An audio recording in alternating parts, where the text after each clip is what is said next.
You said more now on the G8 summit and the pressure on emerging economies to commit to strict limits on greenhouse gas emissions. China is one of those economies, while the US, a developed economy, is under pressure to make its own cuts in the midst of a major recession. Well, to discuss the way ahead, we're joined here in the studio by Dr. Tao Wang. He's a research fellow from the Tyndall Center for Climate Change. Welcome. Good afternoon. And on the line from Washington, Samuel Thurmson from the American Enterprise Institute. Welcome to both of you. First of all, Dr. Wang, Chinese have actually expressed anger, let us say, for some time, and frustration that the rest of the world was putting a lot of pressure on them to reduce its greenhouse gas emissions. Now that China is officially the world's biggest polluter, is it willing to go along with the process? I think China has already committed a long way. I mean, talking to my colleagues and many people in Europe, they will agree that the Chinese government has already changed dramatically the attitude and also moved a long way in terms of pushing for agreement in Copenhagen. And they have been doing very well in terms of reducing their energy intensities as well as investment in the renewables targets. But will it set a cap on it? I think it depends on what cap you're talking about. I think but for developing quite countries, ambitious ones, 50 to 80% in the next 50 years. But I think that is something has been discussed always for the developed countries. I think we have to find a fair and acceptable target for China and other emerging economies that make sure that they will be confident that this decoupling the carbon emissions from the economic development would not going to hinder their development in the future. Well, Samuel Thurmson, what do you think Washington's reaction to that will be, that there has to be a different kind of arrangement for developing countries like China and India? Well, I do think there is an understanding of that as a practical reality, that global international agreements to limit greenhouse gas emissions have to be voluntary. There's no coercive mechanism to force countries like China and India to join such an agreement. So we have to be practical about it.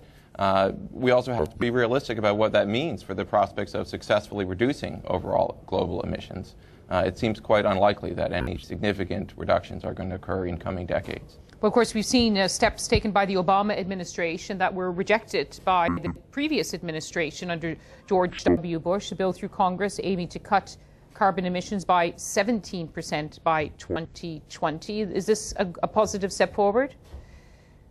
No, I don't think so. The bill that you're referring to, of course, has only passed through one house of Congress, and its fate in the Senate is very uncertain. But the bill that's passed, obviously, everyone who would like to see global emissions come down can be excited that there is this historic vote in the House of Representatives to take a step in that direction. But the bill that the House produced is really a monstrosity. It's the worst example of congressional, political. Worst example of congressional, political taking precedence over good climate policy. And so I hope that bill does not pass through the Senate, and I hope that we'll see a better bill emerge perhaps next year. Well, and Dr. Wang, now that the United States is actually talking about its own caps, about being serious about climate change, does this put more pressure on China if it sees this kind of commitment?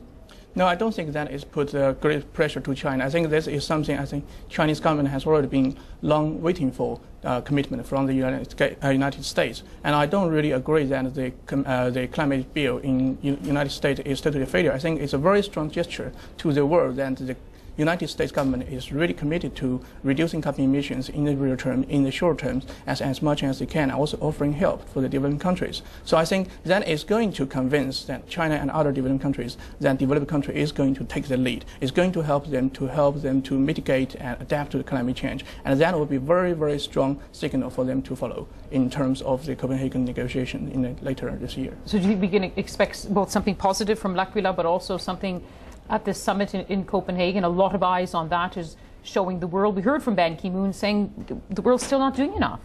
Well, I think for me, I'm not quite optimistic about L'Aquila, but I'm quite optimistic about the outcome from Copenhagen. The reason for Copenhagen to be optimistic is because I think for both China and the U.S., they have made a long way to moving since last few months, and they have been achieved quite a lot. And also the EU is taking the lead again, and recently we heard that Gordon Brown announced the proposal for the developed countries to provide something like £100 million per year for the developing countries to mitigate and adapt to climate change. So I think that is something really building on. Would you, Dr. Thurmson? I wish I could. I'm much more skeptical about the prospects for a successful agreement, much more skeptical about the ambitious promises of political leaders both in this country and in Europe turning into concrete action. I think we're a long way from solving the climate challenge. So I'm Samuel Thurmston in Washington, Dr. Tao Wang here in the studio. Thank you very much for joining us. Time now to look at business. Sarah's. Yes. Time now to look at business. Sarah's.